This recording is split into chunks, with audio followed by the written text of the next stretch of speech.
Assalamualaikum warahmatullahi wabarakatuh. Perkenalkan, saya Claudia Ananda Erol dari kelas 4 DAKK.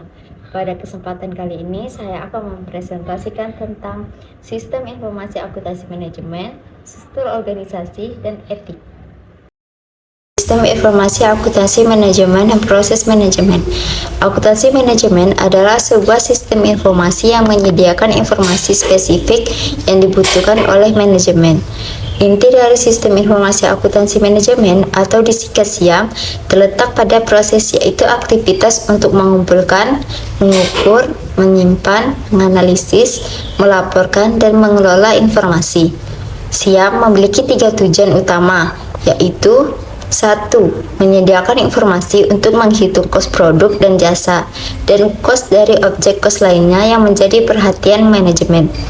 2. Menyediakan informasi untuk pelaksanaan proses manajemen, yaitu perencanaan, pengendalian, dan perbaikan berkesinambungan. Yang 3. Menyediakan informasi untuk evaluasi dan pengukuran kinerja, serta untuk mengambil keputusan. Selanjutnya, informasi akuntansi yang dihasilkan oleh akuntansi keuangan sebenarnya belum menyeluruh. Oleh karena itu, dalam melaksanakan fungsinya, manajemen memerlukan informasi lainnya, yaitu kita perlu memahami seperti pemahaman tentang proses manajemen. Proses manajemen terdiri dari perencanaan, pengendalian, pengambilan keputusan, pengukuran dan evaluasi kinerja, serta perbaikan berkelanjutan. Perencanaan adalah merumuskan tujuan dan strategi organisasi. Pengendalian adalah mengawasi agar tindakan sesuai rencana. Pengembalian keputusan melibatkan memilih alternatif terbaik. Pengukuran dan evaluasi kinerja berhubungan dengan pengelolaan pencapaian organisasi. Perbaikan berkelanjutan dilakukan untuk meningkatkan inovasi atau program yang ada. B. Akuntansi keuangan dan akuntansi manajemen. Akuntansi keuangan dan manajemen bertujuan menyediakan informasi keuangan untuk pengambilan keputusan ekonomi. Dalam kedua jenis akuntansi tersebut, terdapat akuntansi kos sebagai alat yang menyediakan informasi yang diperlukan. Akuntansi kos memberikan informasi tambahan untuk laporan khusus manajemen. Perbandingan antara akuntansi keuangan dan akuntansi manajemen dapat diamati dari sisi pengguna, periode laporan, isi, fungsi, dimensi waktu, pengauditan, akurasi, sifat dan jenis informasi, serta lingkup laporan. Akuntansi manajemen digunakan oleh manajer internal perusahaan, sementara akuntansi keuangan digunakan oleh kelompok eksternal organisasi. Periode pelaporan dan format laporan informasi akuntansi keuangan diatur oleh Organisasi Profesi Ikatan Akuntan Indonesia dan Otoritas Jasa Keuangan. Sedangkan akuntansi manajemen ditentukan oleh organisasi itu sendiri. Isi laporan akuntansi keuangan diatur oleh Standar Akuntansi Keuangan atau SAK, sedangkan bentuk laporan dalam akuntansi manajemen dapat beragam. Fungsi akuntansi keuangan adalah sebagai alat pertanggungjawaban manajemen kepada pihak ketiga, seperti kreditur dan bank. Sedangkan akuntansi manajemen berfungsi menyediakan data bagi para manajer. C. Perilaku etis akuntan manajemen. Perilaku etis berkaitan dengan pemilihan tindakan yang benar dan hanya yang diperlukan pada saat yang tepat.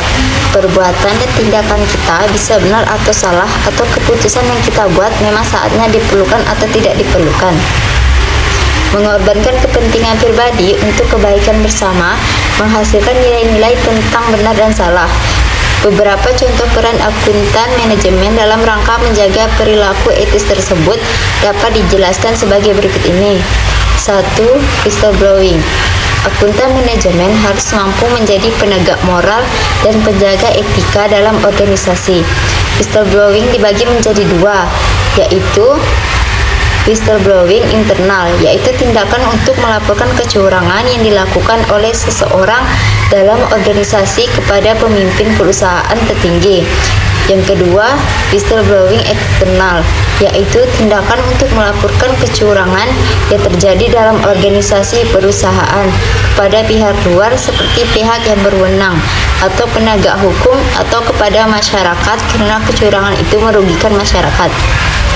2. Creative accounting. Creative accounting adalah semua proses untuk mengatur laporan keuangan.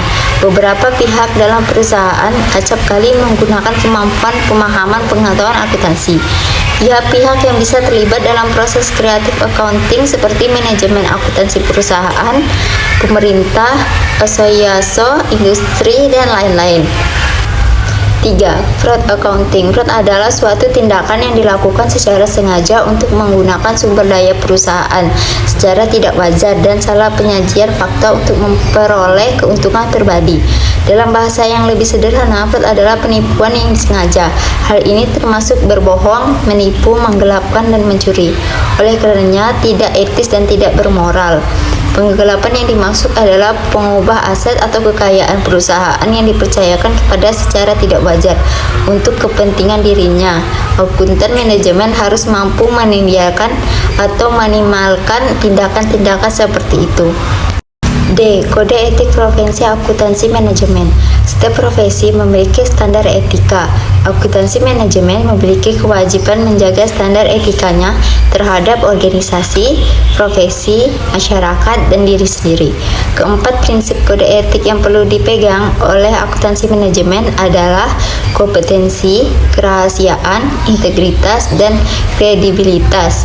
Akuntan manajemen harus menjaga kemampuan profesionalnya, menghormati kerahasiaan informasi, bersikap jujur dan adil, serta tidak mempengaruhi penilaian profesionalnya karena prasangka, konflik kepentingan, atau pengaruh orang lain.